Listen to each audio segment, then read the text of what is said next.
Oh no.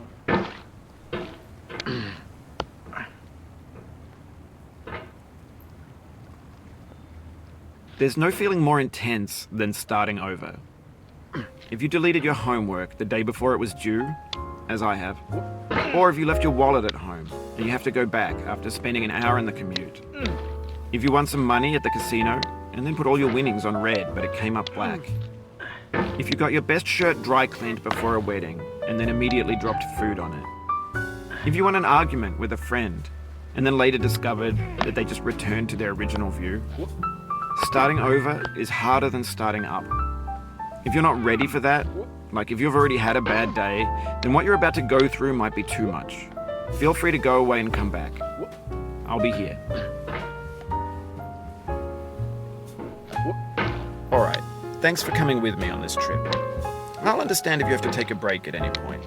Just find a safe place to stop and quit the game. And don't worry, I'll save your progress, always, even your mistakes.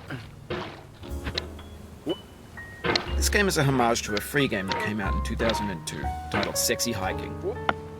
The author of that game was Jazzuo, a mysterious Czech designer who was known at the time as the father of B games. And B games are rough assemblages of found objects. Designers slap them together very quickly and freely, and they're often too rough and unfriendly to gain much of a following. They're built more for the joy of building them than as polished products. No. In a certain way, Sexy Hiking is the perfect embodiment of a B game. It's built almost entirely out of found and recycled parts, and it's one of the most unusual and unfriendly games of its time. In it, your task is simply to drag yourself up a mountain with a hammer. And that act of climbing, in the digital world or in real life, has certain essential properties that give the game its flavor. No amount of forward progress is guaranteed. Some cliffs are too sheer or too slippery. And the player is constantly, unremittingly in danger of falling and losing everything. Anyway, when you start Sexy Hiking, you're standing next to this dead tree that blocks the way to the entire rest of the game. It might take you an hour to get over that tree, and a lot of people never got past it. You prod and you poke at it, exploring the limits of your reach and your strength, trying to find a way up and over. And there's a sense of truth in that lack of compromise. Most obstacles in video game worlds are fake. You can be completely confident in your ability to get through them once you have the correct method or the correct equipment or just by spending enough time. In that sense, every pixelated obstacle in Sexy Hiking is real. The obstacles in Sexy Hiking are unyielding, and that makes the game uniquely frustrating. But I'm not sure Jazzuo intended to make a frustrating game. The frustration is just essential to the act of climbing, and it's authentic to the process of building a game about climbing. A funny thing happened to me as I was building this mountain. I'd have an idea for a new obstacle, and I'd build it, test it, and it would usually turn out to be unreasonably hard. But I couldn't bring myself to make it easier. It already felt like my inability to get past the new obstacle was my fault as a player rather than as a builder. Imaginary mountains build themselves from our efforts to climb them, and it's our repeated attempts to reach the summit that turns those mountains into something real. When you're building a video game world, you're building with ideas, and that can be like working with quickset cement. You mold your ideas into a certain shape that can be played with, and in the process of playing with them, they begin to harden and set until they're immutable, like rock. And at that point, you can't change the world. Not without breaking it into pieces and starting fresh with new ideas.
Whoop.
Whoop.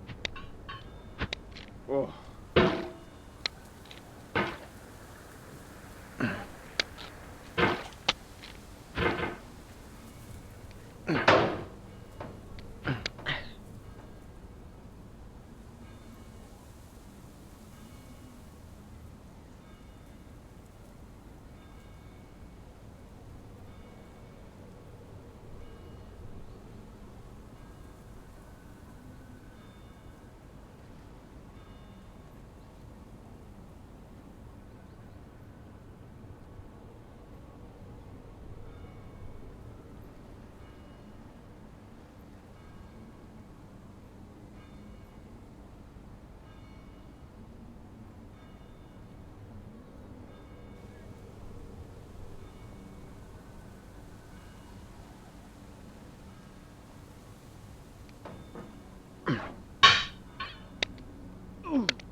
Over time, we've poured more and more refuse into this vast digital landfill that we call the internet.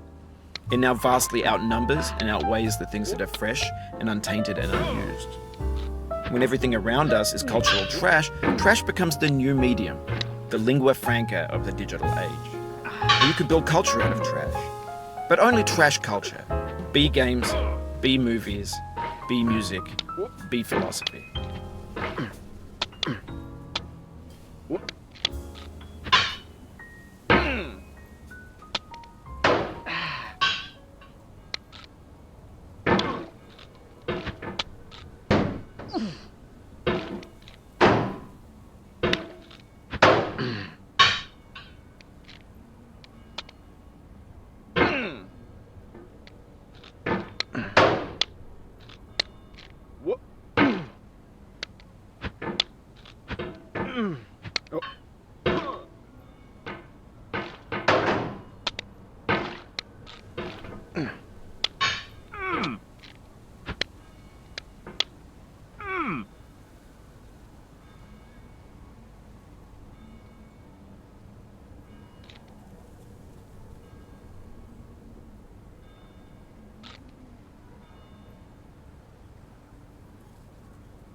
The vertical wall here has a way of getting it harder the more times you try it. I think anger makes you swing the hammer harder, and that can push you away from the wall.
Maybe this is what digital culture is. A monstrous mountain of trash, the ash heap of creativity's fountain. A landfill with everything we ever thought of in it. Grand, infinite, and unsorted.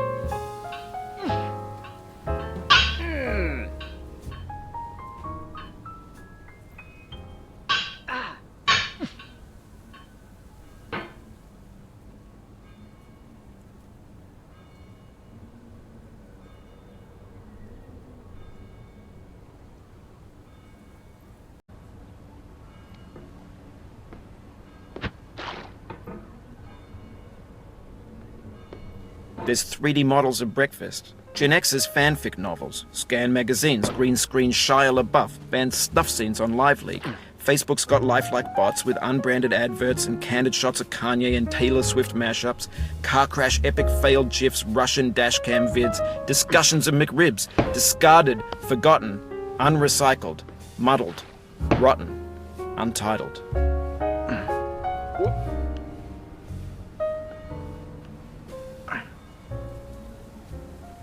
Everything's fresh for about 6 seconds, until some newer thing beckons, and we hit refresh. And there's years of persevering disappearing into the pile, out of style, out of sight. In this context, it's tempting to make friendly content that's gentle, that lets you churn through it but not earn it. Why make something demanding if it just gets piled up in the landfill, filed in with the bland things?